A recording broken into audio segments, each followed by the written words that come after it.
After several centuries of discriminating and exploiting non-white peoples across the entire world, something very different emerged in the West, mainly due to the pushback from the non-white peoples and the Western need for new means to broaden its influence and dominance and leadership in the entire world.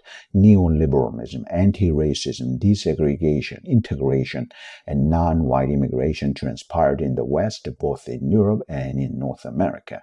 I'm beginning to think that if Adolf Hitler did not push white racism to the uttermost extremes in his Nazism, neoliberalism probably would not have happened in the West.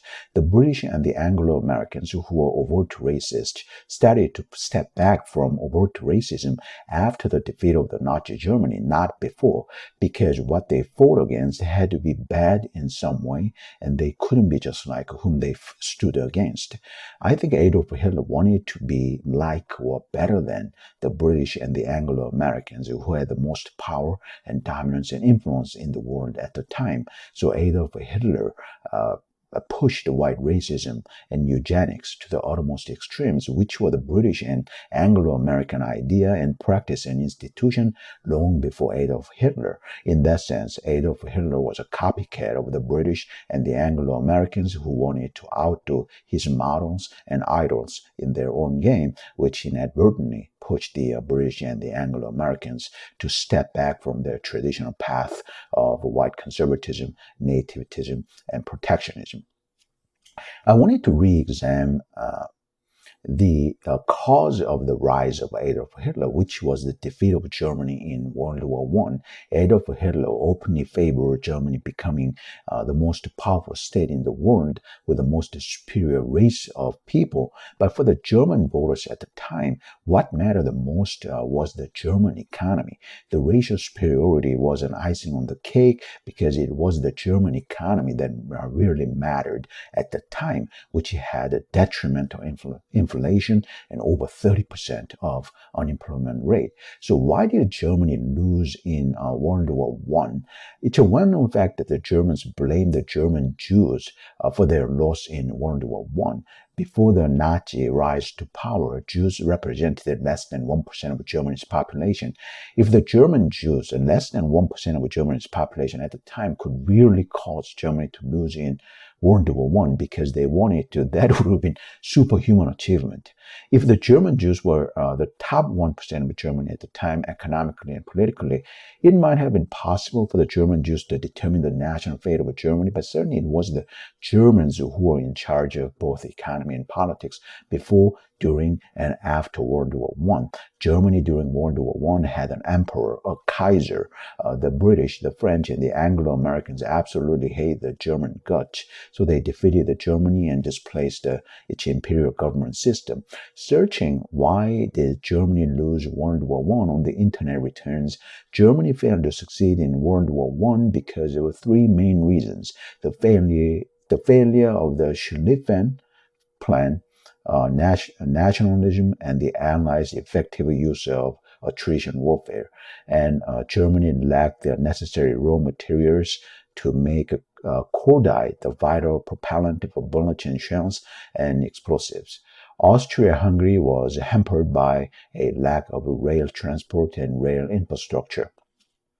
At some point in the future, in my Unified Humanities Science, I'll take a deeper look into the military logistics of World War I. One thing I strive to achieve in my Unified Humanities Science is Q-mapping, quantifying, modeling, analyzing, simulating, and predicting the causes and consequences of the evolution of human nations and societies.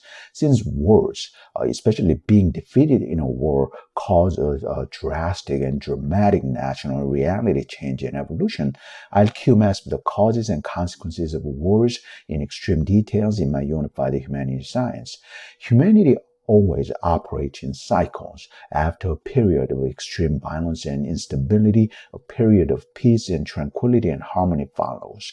After a period of peace, a period of violence follows. Humanity has repeated that cycle.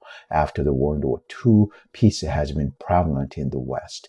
Political violence is on the rising trend in the West due to non-white immigration to the West, global economic competition, and declining birth rate in the West due to the extreme economic pressures created by industrialization and readily and cheaply available birth control methods. Realistically, if another nation overtakes America as the top superpower in the world, it will not be done without some form of a large-scale extreme violence.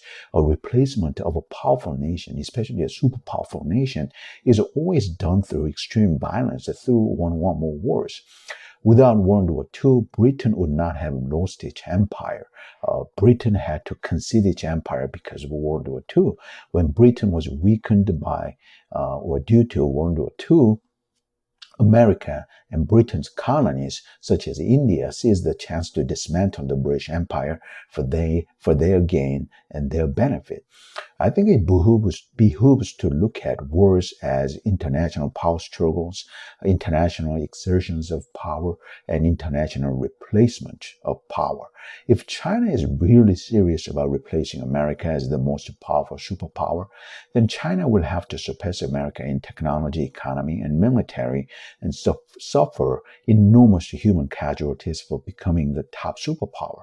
I'm not sure if the Chinese people is really willing to pay that cost in replacing America. Talking about becoming the most powerful nation in the world is a political entertainment because it appeals to the human psyche universally, but actually paying the price for becoming and keeping the most powerful and keeping being the most powerful nation in the world is completely different reality. Is the Chinese people willing to pay the price for several hundreds of millions of Chinese dying to secure becoming the most powerful nation? They can only be answered and revealed if and when the moment of truth comes. But the Chinese history tells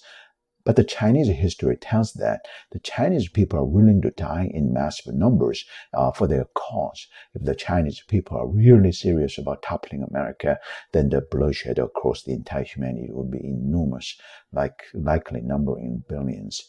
The full-out nuclear war between China and America might as well be the literal end of humanity.